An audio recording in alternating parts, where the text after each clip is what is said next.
My little hand is.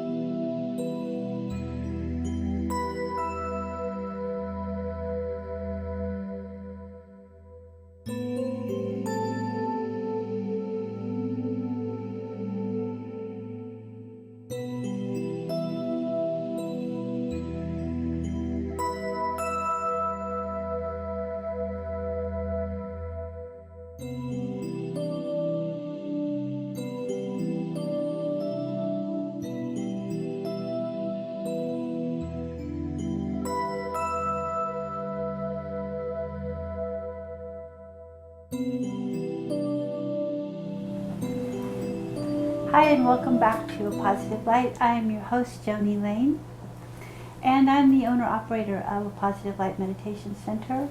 We're here every Monday at 3 o'clock on LCM TV. I want to thank LCM TV for having us and for promoting these wonderful positive messages that we have. You were listening to music by Sam Houston.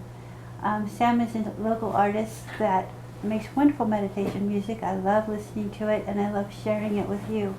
If you're interested in knowing more about Sam, please look up his website at samhouston.com. I also wanted to let everyone know that we have meditations Monday nights at 7 o'clock.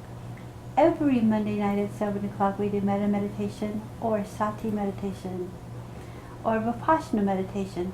What are those? Sati meditation is mindfulness meditation, which is where we begin to learn to be mindful. Then we move into metta meditation, which is loving kindness meditation, and then we do some vipassana meditation or insight meditation. They're all very similar, very slight differences, and all wonderful meditations to learn. We also have very positive guests that come and do lectures for us and give us their positive messages. And every Friday, let me rephrase, the last Friday of every month I do a Reiki healing circle, which I do ask you to sign up for. There's only 8 or 9 spaces available for that, so I do have to have people sign up ahead of time so I can reserve your space. The Monday night meditations, there's no cost. We are a nonprofit, so we run on donations. The second Tuesday of every month we do a 12 in Zen. And 12 in Zen is based on the 12 steps and a Buddhist koan. It is actually stems from Bill Krumbien's book 12 in Zen. And you can find Bill's book on Amazon. There's an ebook, or you can get a paperback book as well. It's called 12 in Zen. That class is also at 7 o'clock on the second Tuesday of every month, like I said, and there's no cost. It's also donation based. I'm a Reiki master, and I love to share Reiki. So if you're interested in learning how to do Reiki, want to promote your Reiki practice that you already have, please let me know. I would love to help you with that. Reiki is a very powerful energy work. It's Japanese, and it's something you need to experience in order to understand it. It's very difficult to explain, but it's very powerful. When I have the Reiki healings every month, normally at the end of the class, people will sign up immediately for the next class because they enjoy it so much. So please let me know if you'd like to be on that list so I can reserve a space for you before they fill up. This is where I usually advertise Kevin Griffin's class, but we just had his class yesterday, and today we're fortunate enough to have Kevin on as a guest. So thank you, Kevin, for being here. Thanks, Joni. Yeah.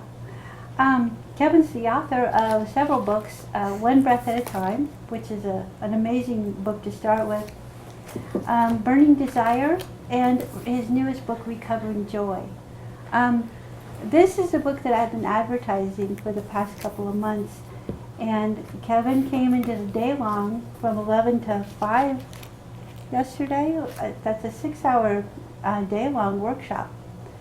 The class was full. We had about 16 people there. And people are looking forward to having him return because he's such a great speaker, so much insight, wonderful information.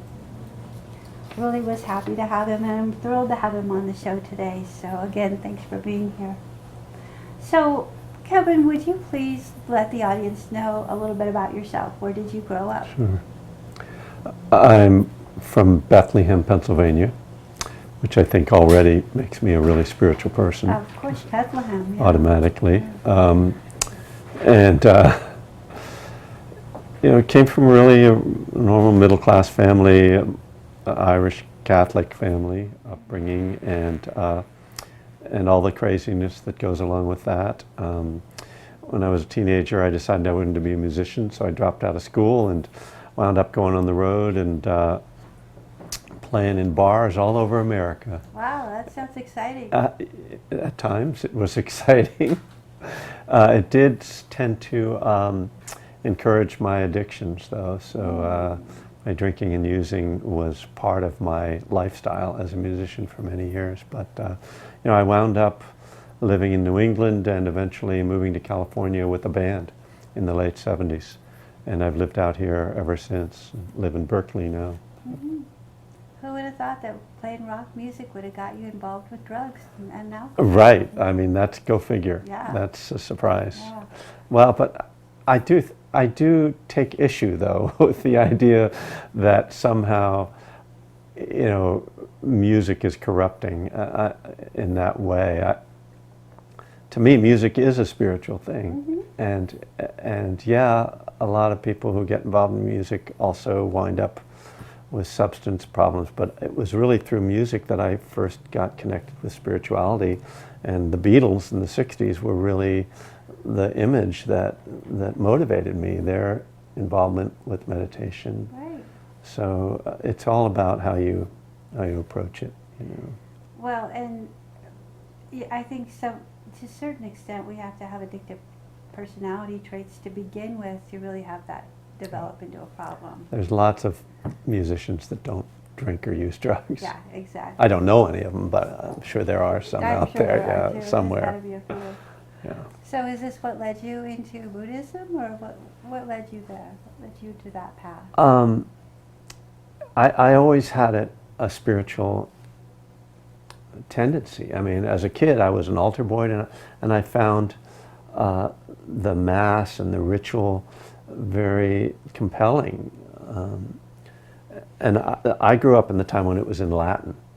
So it was only when I started to learn the English that I got, I didn't understand then. I understood it better when it was in Latin, actually. Really? Yeah, because then it was just transmitting some feeling of a mystical feeling, but when they started to say the stuff in English, it sort of lost its magic to me. That was also the time when I started to drink and use, so there may have been some association between my loss of faith there. But as I say, I think I had a spiritual longing, and even as I was drinking and using and a musician, I was searching. I was confused, but I was searching, and eventually I did learn to meditate even before I got sober. So there was always this kind of tension in my life between that addictive part of me and then the spiritual part, and I'm not sure that they're even separate in a way. And then, when you engage the 12 steps, as I have, and the 12 steps are about a spiritual path out of addiction, then you see that there is a connection. So, eventually I was exposed to Buddhism, and what appealed to me about that was that, of course I liked the practices, but the teachings were so down to earth, and they just made sense in a practical way. They weren't mystical. They weren't about faith or something magical. They were really about life and about suffering. And that I was able to relate to that, and so I felt like there was a path there for me. And I've noticed personally that the 12 steps, which has helped me tremendously and changed my life as it has so many thousands of other people, there's an accountability that you're forced to face if you're really going to really work the steps. There's, and with that comes a lot of guilt feelings and emotions that were not necessarily positive. Or for me personally, Buddhism really helped that. It helped me get a different perspective on that when I used the principles of Buddhism with my 12 steps. Right, because Buddhism sort of points you towards not seeing things as personal, but as being more human. And so when you see that the thoughts and feelings and even behaviors that come through are just human tendencies rather than they're about me, then there's more of a capacity to kind of accept them and forgive and then relate to them, change your relationship to them. So, a really important part of Buddhism, as you know, is changing your relationship to your experience from this is about me to being, something that you can observe and just see, oh, this is a feeling that's arising in experience. It's just being experienced. And just that shift of perspective relieves a lot of that guilt that can come through. I mean, this is, you're kind of leading me to talk about my new book in a way, what you're saying, that, the 12 steps, which I love too, and have been tremendously helpful for me, at a certain point, as I was talking about yesterday, when you look at how they describe, the moral inventory, so you're immoral, and then you admit your wrongs, and then you talk about your shortcomings, and then you talk about your character defects.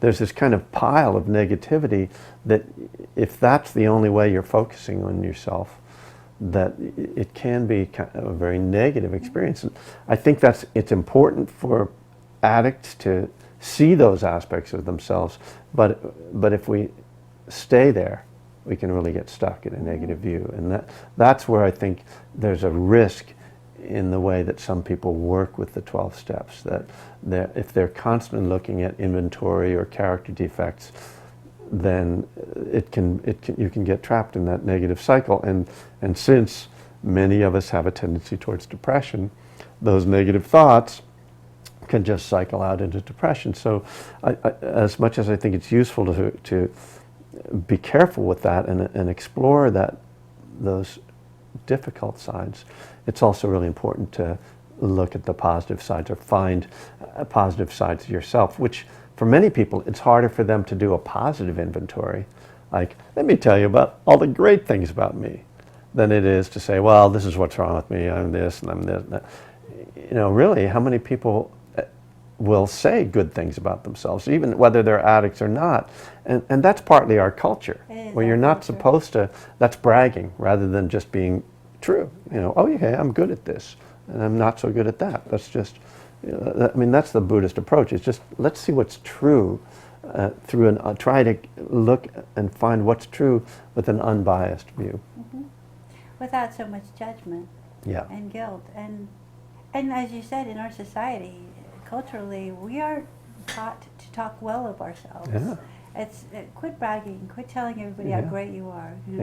And in the Asian culture, they don't really have words for self-deprecation.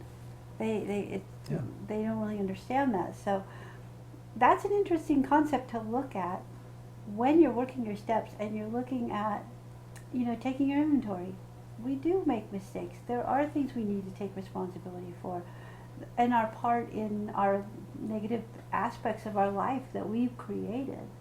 But then don't stay there. Turn that into something positive. What can I change that will bring me to a positive place? And I feel that mindfulness and Buddhism has a lot to do with bringing me to a positive place through the 12-step work. Yeah, and I think what you're pointing to and what we kind of come to is what the Buddha called the middle way. And not overemphasizing either side. And then for addicts, it's such a tendency to go to extremes that it's really important for us to find a middle way. So I think it's just key for many things. And I often, even in my teaching, when I find I'm emphasizing some idea, I often kind of ask myself and try to, and kind of offer to people, well, the other side of this is also that, so that, because it's so easy for us to get attached to one idea, one view, and it can be, it makes it easier to say, oh, it's all like this, but it's rarely accurate. Yeah. And since we're all different, we all have a variety of behaviors. And I have a variety of behaviors depending on my mood, throughout the Yeah. week. So one size does not fit all in recovery. Indeed. And having different views on the same subject, I think, is important, because in order for someone to understand what you're saying, one way of saying it might not ring that bell, but another way of wording it, or another aspect of looking at something, the light goes on, or the door opens, and someone might understand that. So you seem very passionate about the 12 steps in Buddhism. Indeed. And I'm imagining that's what led you to write books. Yeah, well, not quite. Okay. I'll say. Why don't you tell us What then? led me to write books was that I fell in love with writing. Ah. I was a musician all those years and a songwriter, and after I got sober, I went back to school, and at the end of my first semester of English, my professor said, you should think about being a writer. And I thought he was crazy, but I also was trying to kind of follow the advice of wise people, which is something I learned in the 12-step program, right? So he suggested I take a creative writing course, and I did that, and by the end of the next semester, I was writing a novel. Oh. Yeah, I like to jump in the deep end, I guess and so. so I spent a few years writing that novel, and then I got into graduate school and wrote another novel, and by then my ego had gotten inflated around writing, because it had gotten deflated around music, so now it got inflated around writing, and I thought, now I'm going to be a great novelist, and then none of my novels got published. So in the meantime, after I finished graduate school, I started teaching meditation, because I'd been doing that for all those years, and went through a teacher training. And then that started to come around, and I started thinking, well, maybe I should write something like this. And eventually the time opened up for me, and I wrote that book, and it was published. But it really came out of my passion for writing, and my passion for Buddhism and the 12 steps. I mean, if you're going to write something, it better be about something that you're passionate about, because it's hard to write a book, and to sustain that. It's easy to get started, it's hard to finish. To sustain that really takes that passion, so it's that shared passion for me of recovery in Buddhism and the art of writing. For me, I realized at a certain point that I'm an artist, and even that is one of those things that I don't like to say, because it's one of those things like, I'm an artist, I'm special. But I look back in my life, I said, well, I was a musician for many years, and obviously that's an art, and then I became a writer. And for me, being an artist, it's not about trying to show off my art. It's about the fact that the process of being engaged in making art is healing for me. And I need that healing on a regular basis. It's what makes me happy. And as someone who struggled with depression, doing something that is meaningful and that I can look at and say, I made that, and I can read through it, or I can listen to the song, that really reinforces the positive side for me. And I think some type of creativity is key to happiness, and it's something that I do talk about in Recovering Joy. And finding that bliss, and I know many teachers talk about the flow, following your bliss, and finding it is not an easy thing sometimes. We get lost, in what our parents with good intentions may have taught us. You need to go be an engineer, right, or whatever. And we want to try it on to see how it works for us, but it doesn't necessarily become our bliss.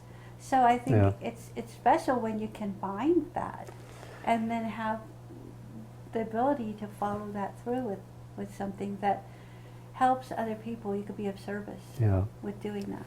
Well, I've been very fortunate in that regard. But I also think it's important to expand our idea of what creativity is. Because I think creativity is sometimes too much associated with the arts.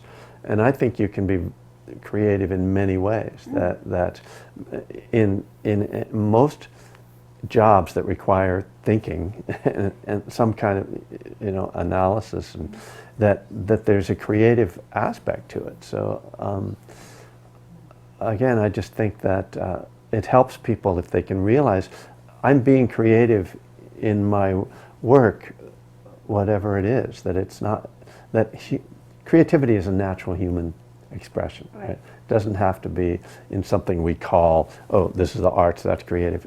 When you are thinking about how to, fix a car, you're having to be creative. You're using that mind that's problem solving. Because creativity, to a great extent, is problem solving. Right. I've got this book I want to write. How am I going to write it? Or I've got this song. How should it work? And then this car is broken. How do I fix it? You're using a lot of the same mental capacities, I think. Mm-hmm.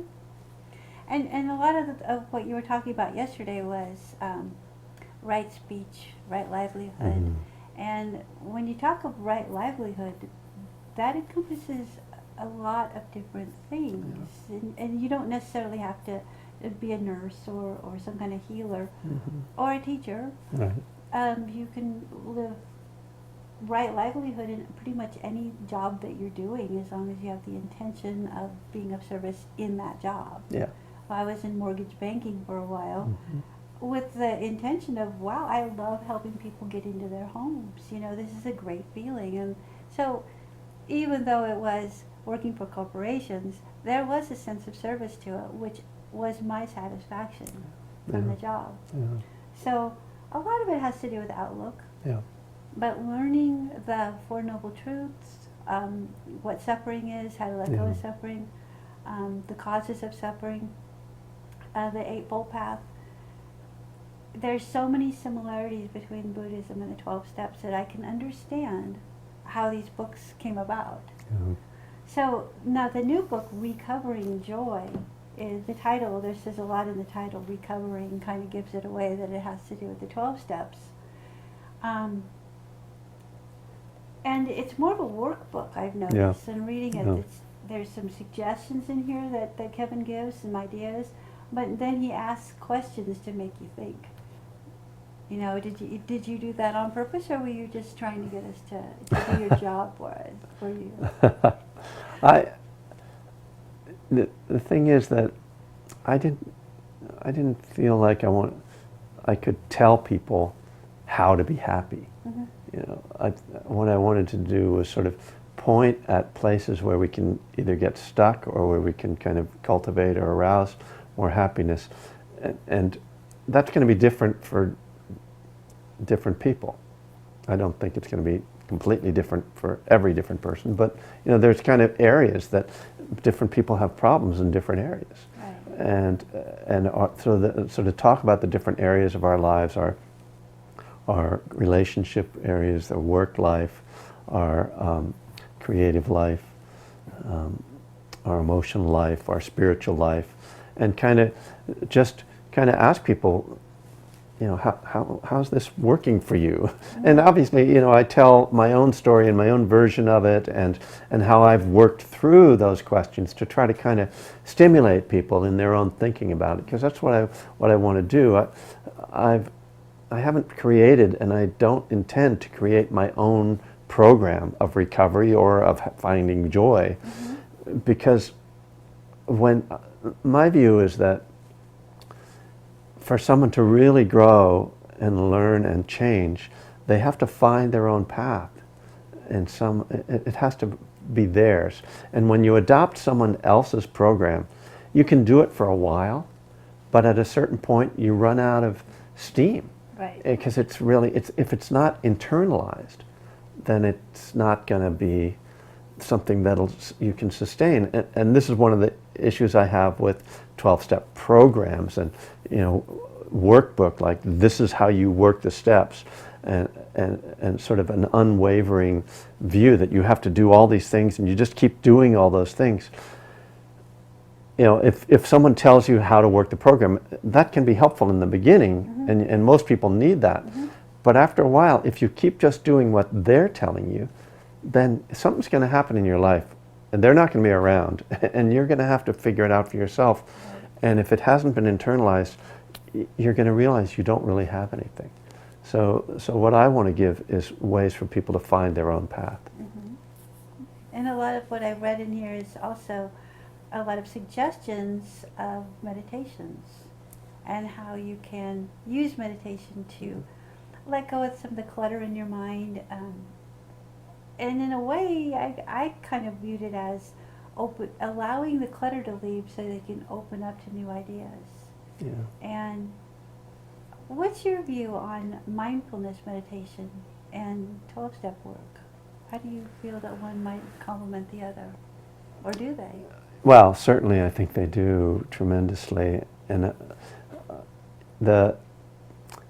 I think the key to any kind of change and growth, the starting point is always awareness. And mindfulness is a really intentional way to develop and train ourselves to be more aware. Most of what we do in our lives, we do on automatic pilot, and we're very conditioned.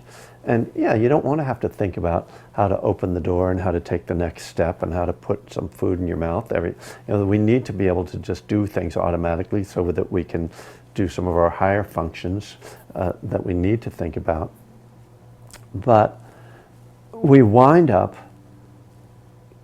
thinking automatically, reacting emotionally automatically, living just a programmed life in a way we never reflect on. And then at some point, many of us hit a wall in our lives where grief or anxiety or or addiction something takes over, and we don't realize how we got there because we weren't aware. We weren't watching our minds. We weren't really watching even our behavior in a kind of careful way.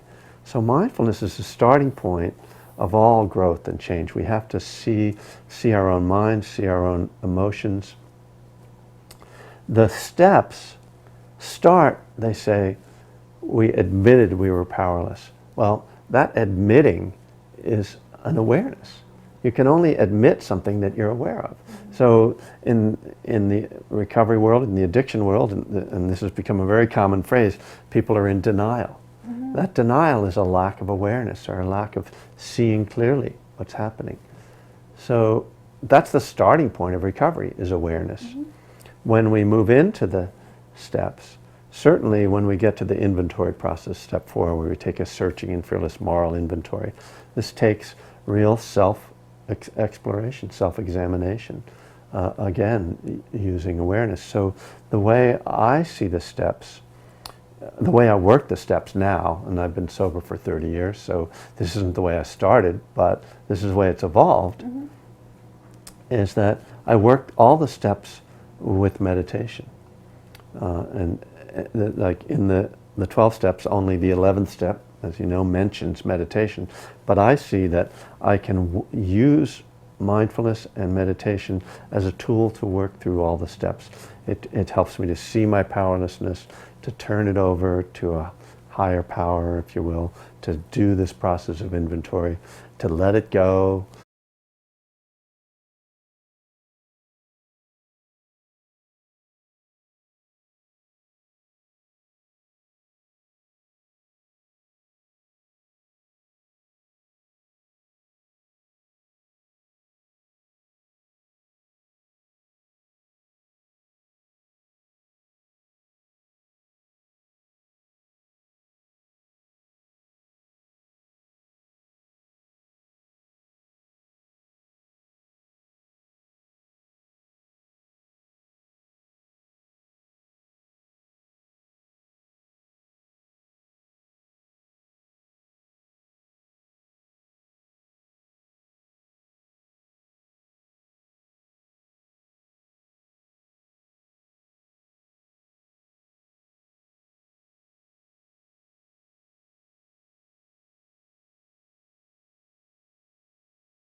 one more time.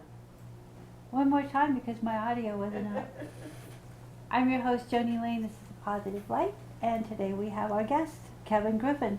We've been talking to Kevin about his new book, Recovering Joy, and I'm going to ask Terry to go ahead and put that graphic up that will let you know how you can get in touch with Kevin, how you can order these books, and also your email address is on there as well on your website. Yes. So if anyone has any Yep. questions or wants to hire him for a workshop or something, Sure. yeah.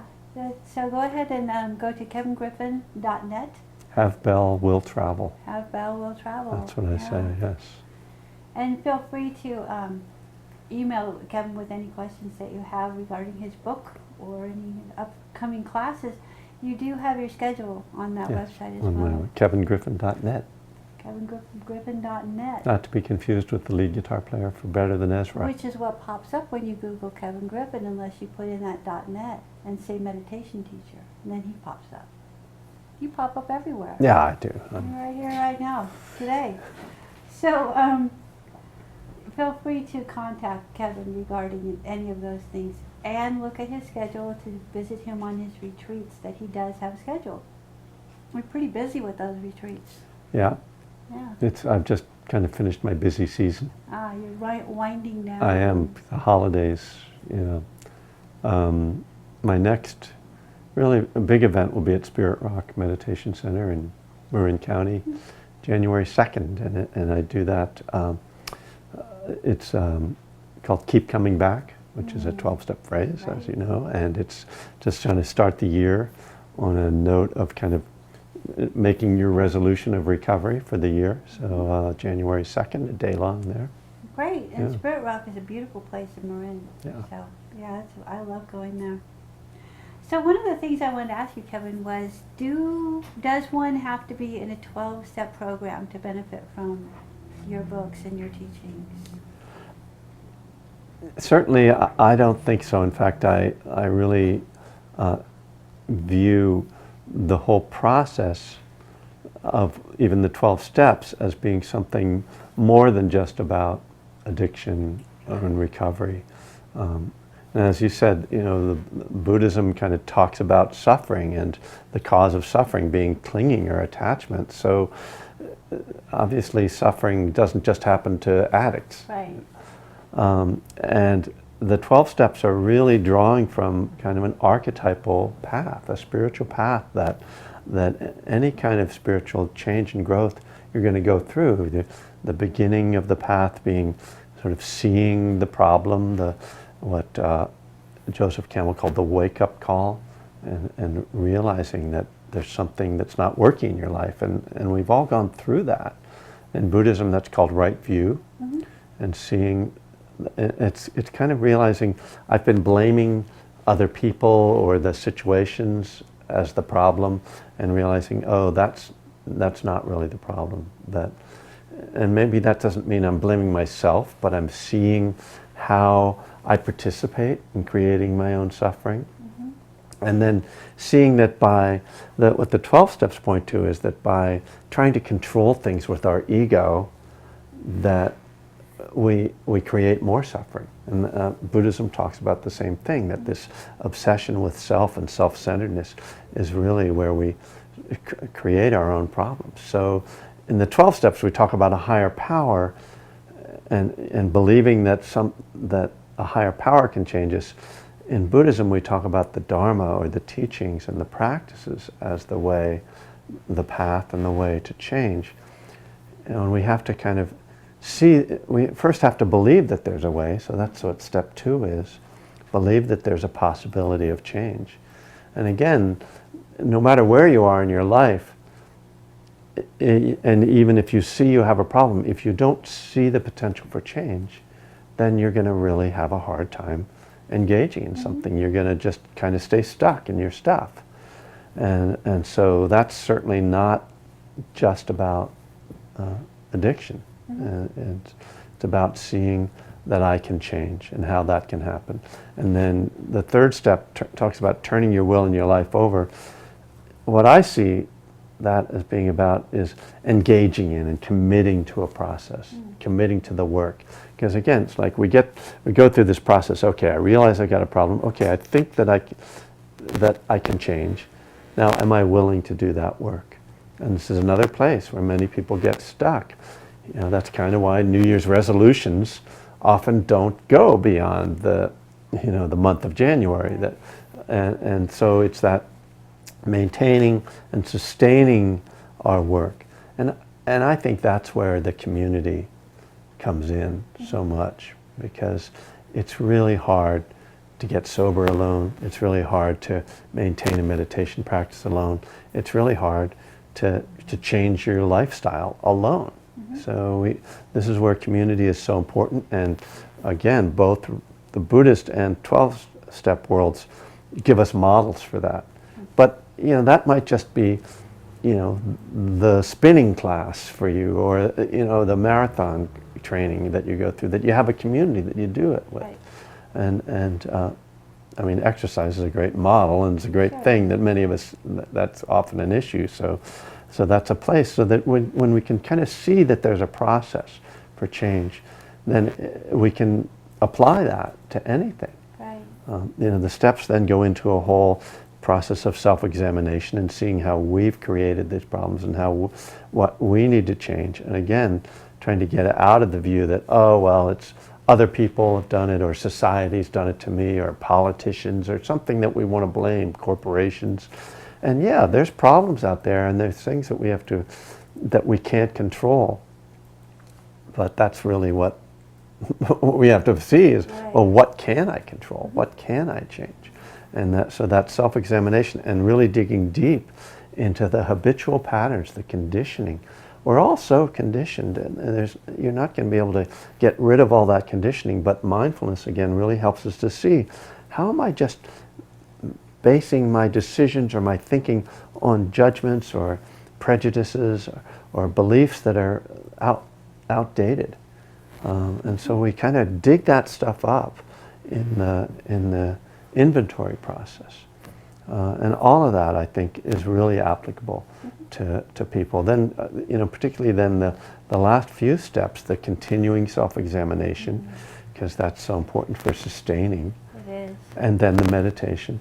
And finally service, the 12th step, which the center of the 12th step is about carrying the message. But for anyone doing service, once we've, gone through a process of change and growth, we find, well, what do I want to do now? Well, now I want to help other people to do that process. And it might be just helping other people to run a marathon, if we're going to use that story, oh, wow, I got a lot of benefit from that. I went through a training, so I'm going to start a group that's going to train for that. So that then becomes the way we carry on and make that really part of our lives. Right. And I think, too, that if you don't have an addiction problem, but life can have problems, that 12 steps can be something that could kind of guide you through how to work through them. Because a lot of times I feel that people have to tough it out, and suck it up and deal with it. And there are often times when you don't have the tools, you don't know how to deal with something. What do I do with this? It's too big for me, or it's too new and I don't understand it. And if you were to use the steps, you can help. The steps would help identify what the issue is, help you see what the problem is, your part in it, without blaming and without judgment, and just kind of working through those 12 steps. And I think that a lot of times the 12 steps gets a bad rap because it's associated with, those addicts and those alcoholics and those are human beings that are dealing with some difficult things, and they're working steps and they're changing them. Right. So it's the people who aren't doing the steps that we have to worry more about. Yeah, because it takes effort. Yeah. And you really have to make a commitment to do some change to make your life better and to make yourself happier. I think we all know that if we're not happy with our life and we continue to live it the way we do, we're not going to become happy. Indeed. That's the cycle we're going to get stuck in. So if somebody can be open-minded enough to look at the steps as a really powerful tool to improve their lives, and consider learning some mindfulness to help clarify things and help yourself sort things through and pick out what do I need, what don't I need, what is mine, what is someone else's. And mindfulness really helps clarify our thinking. Yeah. And when you're talking too about Buddhism and right speech and right thought, that's where a lot of this comes into play. Yeah. So looking for a local sangha or Spirit Rock in California is a great place to start, which is where I started, which is why I say that. But, just being open to it and giving it a try. I know that I've provided my center just specifically for that reason, to give people a place to come and try doing some meditation to see if it doesn't help. There are different meditations that can cause, but that can have different effects on people too. There's the loving kindness meditation and then the mindfulness meditation. Very similar, but sometimes one might work better for you that day than another. Yeah, I think it's important, just as I talked about in terms of people finding their own path, finding what works for you as a meditative form is also really important. Meditation is kind of sometimes taught as some kind of a mechanical system that, if you just do this, then this is going to happen. And it's not like you're really importing something into your brain or sticking something into your brain. Meditation is really about clearing away the noise and the blockage to really experience a truer self, the inner peace and wisdom and heartfulness and love that are in each of us. Life tends to clutter up our minds and our hearts and close our hearts. And so taking time, and I think it's time as much as anything, taking time to be still and quiet and using whatever form. I actually believe that all meditation forms eventually lead to the same place. And that it's just a matter of finding the one that works for you, that you're comfortable with, that you can stick with. Because it doesn't work. It's not magic. It's not like a drug. You take it and you're fixed. It's a process that takes time, and there's an engagement, and there's a learning that happens. One of the reasons I think it's so important to meditate each day is that it's kind of like we're collecting data about our own minds, about our own hearts, about our own emotional patterns. And we start to see how, because each time you meditate, you feel differently, and you have a different experience, and you start to see this stuff, and some of it's helpful and some of it's not, and sometimes you're able to get peaceful and sometimes you just spin out, and after a while you start to see, I'm not really running this thing. But there's a lot of, and then you start to see, there's little themes that arise. And wow, that obsession I have carries over into my life. And wow, that's where some of my problems are coming from. And so we sort of start to build what I call seeing the landscape of your own mind. And then with the calming, then you start to be able to let go of some of that stuff. So it's really a process. It takes commitment. But there's this gift. I mean, you were talking this morning when we were after breakfast about telling someone that their meditation, think of it as a vacation. And that's a beautiful way of characterizing it, because our lives are so busy. And we're told that we need to work all the time, and then we need to, drive for hours to get home, and then we've got to pick up the kids, and we've got to make dinner. We've got to be perfect all the time and do the right thing, and we've got to right, and we've got to check into our Facebook page all the time. If there's a moment of space, then we've got to fill it by looking at the internet, and there's very little space for a mind vacation, and just whatever form you use, just sit down and be quiet for 10 minutes. see what happens. Probably you're going to be uncomfortable. Well, right away, that seems to me like a message. Like, if I'm uncomfortable just sitting doing nothing, then maybe I need to learn how to sit and do nothing. Because, we talk about vacation, and, we depict people like at peace on vacation. But what happens on vacation? People wind up recreating their lives. We have to be busy. We have to go ziplining. We've got to go. I've got to learn this. I've got, I've got to go see those sites and take pictures of it. And what about just like being quiet? Relaxing. Where we've lost the art of relaxation. That's a beautiful way of putting it. Lost the art of relaxation. And it is an art. Yeah.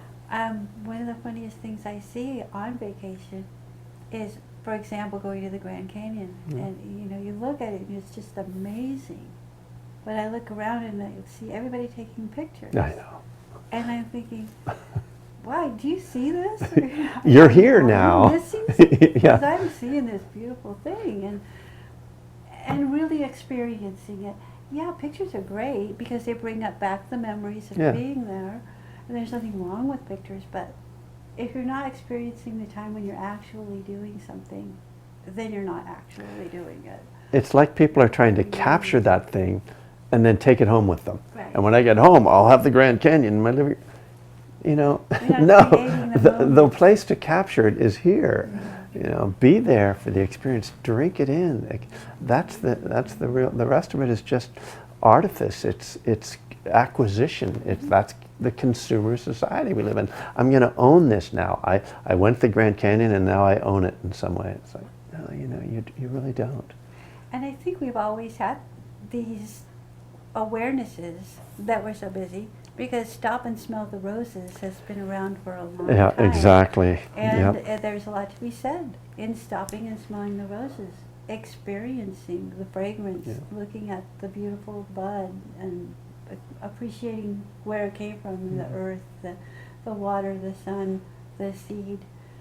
Really experiencing our lives. And one thing that you mentioned yesterday when we were doing meditations is anchoring in the breath. And it's so important for people to know that when you start to meditate, it's going to be uncomfortable. And you're probably going to question yourself, am I doing this right? Am I doing a good job? Am I not doing a good job? There's a lot of judgment that comes around in our heads. But as Kevin suggested, come back to your breath as your anchor and start there. Yeah. And as you drift away, come back to your anchor. It's a training. It's Jack Kornfield describes it like training a puppy. When the puppy runs off the newspaper, you're trying to train him to stay. You don't drag him back and whack him. That's not really the best way to get. You bring him back and give him a little treat. Come back, sit, stay, eat. And we need to kind of give ourselves a treat when we come back to the breath. I mean, that's what it is. It's a letting go. It's a moment of freedom. A lot of times when people are meditating, their mind wanders, and then they realize their mind's wandered. They think, oh, now I'm doing it wrong. Instead of realizing, oh, I just realized my mind was wandering. That means I'm doing it right. I just woke up to that. Yeah. The breath is just, as you said, an anchor. It's a thing. If we're going to meditate, we need something to pay attention to that's happening in the present moment. So we feel our body breathing, and we relax with that. And then the mind wanders, and then you notice it wanders, and you come back. And gradually, you're training yourself. Because our mind right now is trained to run around. And we train it to come back, to sit, stay. Teaching a dog how to sit and stay is kind of what we're trying to do to our mind. And it's, as you say, it's difficult, but we make it more difficult. We do. By turning it into a competition. Like, I'm supposed to do this right. That you're not competing with anybody. You're not trying to even get it right. You're doing this for yourself to take time. And you have to trust in the process. And that's where the step 2, came to believe that a power greater than ourselves could restore us to sanity.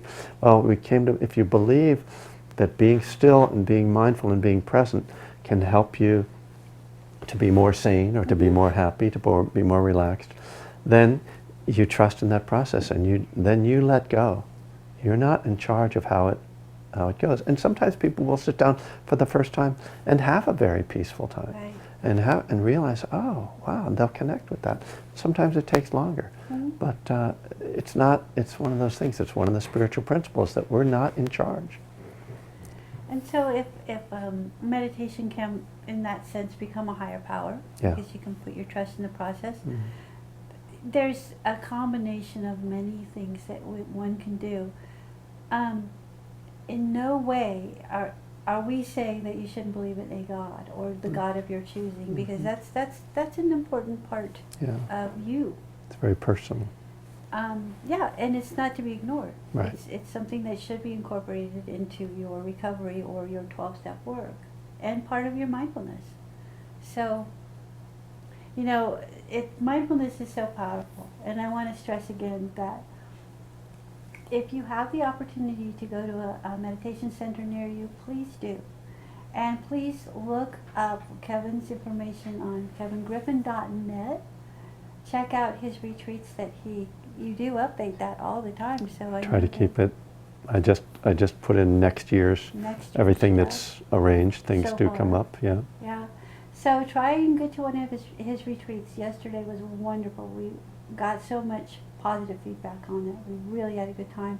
And Kevin's such an insightful, wonderful person. Warm, and he's funny too, which is always nice. Thank you, Joni. So we are running out of time, but it was wonderful having you. Yeah, thank you very much for having me. It's great to talk with you. I feel like we have a lot, in common and a lot to say to each other. So I think so too. We'll do it again. Wonderful. So thank you. yeah, And thank you for joining us today. And we'll be back every Monday at 3 o'clock. And remember to be good to yourself, be kind to yourself, and give yourself a 10-minute vacation every day. right. All right, thank you.